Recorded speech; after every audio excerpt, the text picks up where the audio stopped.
So we're joined by Rohini Salyan, who is the special prosecutor for the NIA in the Malegaon blast case. She joins me from Mumbai.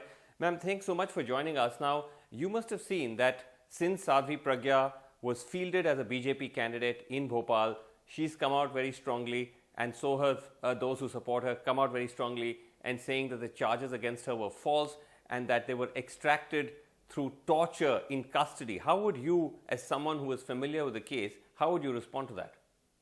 Yeah, that happened in Nashik court, and she had no grievance at all against the police, one thing. And she has been examined by the doctors, and the court has asked her whether she has any grievance against the police. That comes on record. In the Roznama it is written in every case. So later on, the provisions of Mocha is invoked by the police, and she was brought before our court, that is a special court for trying Mocha and UAP and all. The initial charge was of UAPA, that is Unlawful Activities Prevention Act, that is terror act. Now Mocha is sort of or it is against the organized crime syndicate. So we have charged her in under both act plus Explosive Substance Act and Arms Act, and so many charges are there, murder and all. Now third time she was brought, she was again presented, and she had not made any complaints at all. So, but orally the other side, the defense side, has objected for her custody, and the custody was not given to us. That is these are the facts which has happened. Later on, after a few days, one application was referred to the trial court that she's been tortured and all, and that too an application made before the NHRC. A copy was given to us. So after that, what happened? They did not pursue this because she was sent to the judicial custody. There was no occasion to argue this matter. Later on, she made an application saying that she was detained for 10 days prior to her arrest, the shown arrest. So, yeah. So, this argument came up later on, and on that ground she wanted bail, saying that her custody was illegal and all, and she was tortured also.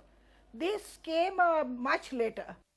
Now, as far as the charges themselves are concerned, there is still some confusion over that, because initially she was booked both under the Maharashtra Organized Crime Act as well as the Unlawful Activities Prevention Act. Finally, the MCOCA charges were dropped, but she still is charged under the UAPA, is she not? Yes, of course. There's a clear-cut case against her. It's all circumstantial. The whole case mostly it stands on the basis of circumstantial evidence, because the real ones are that those who have planted the bombs, they are not they're at large, two of them, one Dange and one Kalsangra.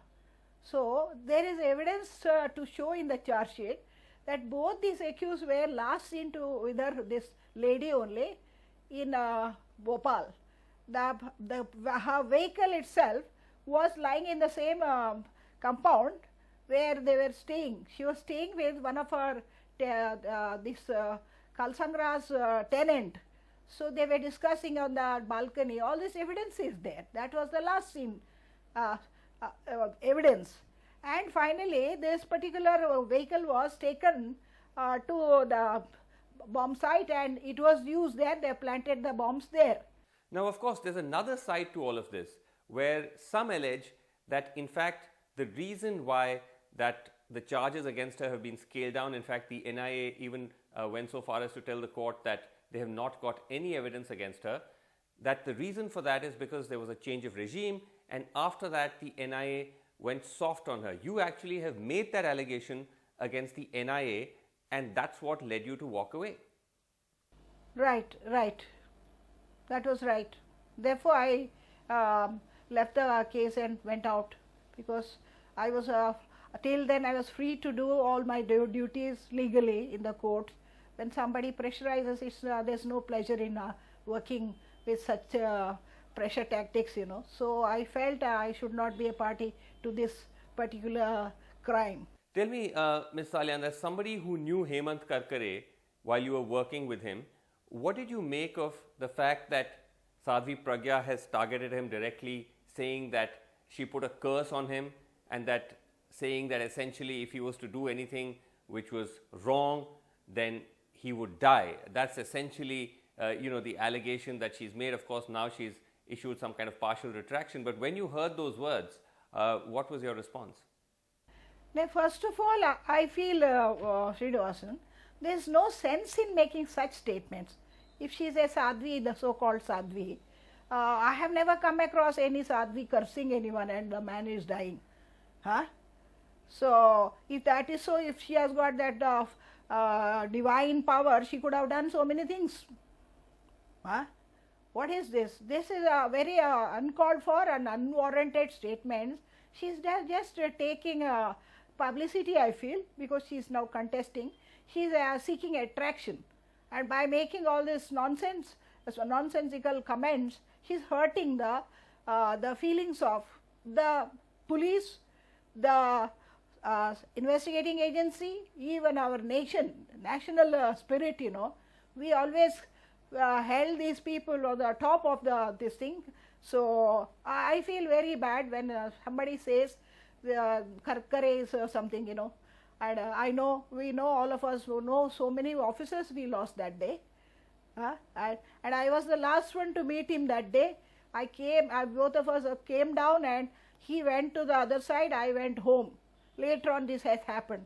So we were supposed to meet the next day in a different place, because we were watched by media and all. We wanted some space. So whatever interaction we had, I was skeptical. I was asking too many questions to him as a prosecutor. Yeah, but very unfortunate, and that day no one can forget in our lives. So now we can't be emotional. We have to take everything in stride and face the world. So so this sort of unwanted commentaries, and some people supporting it, is something atrocious, Right. So you found the entire episode highly unfortunate. Yeah, Srinivasan, I came only for one purpose. I just the maligning the police. I couldn't bear it anymore. When I saw in the TV and all, I felt public should know the truth, and we should not interfere with the evidence in the court. It's as the matter is sub judice. Now let us see what happens in the court, and all of us know that the NIA is in their favor. We can't do anything more than that.